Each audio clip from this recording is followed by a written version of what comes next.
নমস্কার আচার্যজি, আপনার দেওয়া শিক্ষার জন্য এবং আমাদের জীবনে আপনার উপস্থিতির জন্য আমি প্রথমেই কৃতজ্ঞ।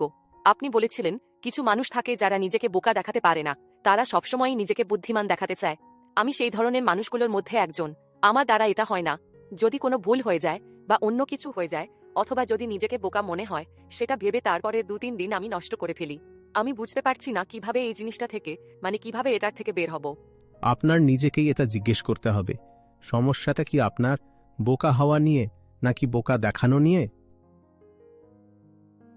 নিজেকে বোকা দেখানো নিয়ে। বোকা দেখানো নিয়ে। ধরুন আপনার দ্বারা কোনো বোকামি হলো, কিন্তু কেউ জানতে পারলো না, তাহলে আপনার কম খারাপ লাগবে, তাই না? একদম তাই। তাহলে এখন সমস্যাটা আপনার করা বোকামির জন্য নয়।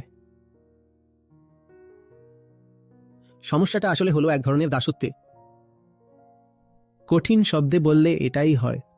সমস্যা এই নয় যে আপনি বোকা, কারণ একই সমস্যা তখনও হবে যদি আপনি কোনো বুদ্ধিমানের কাজ করলেন আর কেউ আপনার প্রশংসা করল না, তখনও আপনার খারাপ লাগবে। তাহলে সমস্যাটা শুধু বোকামিতে রইল না, বুদ্ধিমত্তাতেও সমস্যা তৈরি হলো, যে আমি বুদ্ধিমানের কাজ করলাম কিন্তু কেউ প্রশংসা করল না।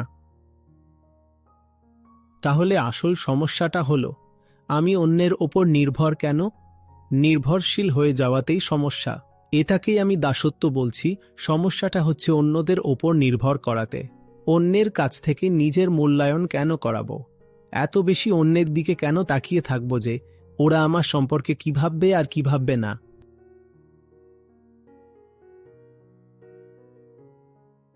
হ্যাঁ স্যার, ঠিক আছে। সেটার কোনো দরকার নেই, তাই না? তারা কারা যারা আপনাকে বিচার করছে, আপনাকে ইমেজ দিচ্ছে? ওরা কারা? তারা কি বুদ্ধ, কৃষ্ণ নাকি কবির? ওরা এতটাই বড় নাকি যে আপনি ওদের মুখের দিকে তাকিয়ে আছেন আর ভাবছেন যদি ওরা হ্যাঁ বলে তাহলে আপনি ভালো, আর যদি ওরা না বলে তাহলে আপনি খারাপ? ওদের মধ্যে কি এমন বড় ব্যাপার আছে? আর যা কিছু ওদের মধ্যে আছে সেটা কি আপনার মধ্যে নেই? যদি তারা বলতে পারে আপনি কে আর কেমন, তাহলে কি আপনি নিজেই নিজেকে দেখে বলতে পারবেন না যে আপনি কে আর কেমন?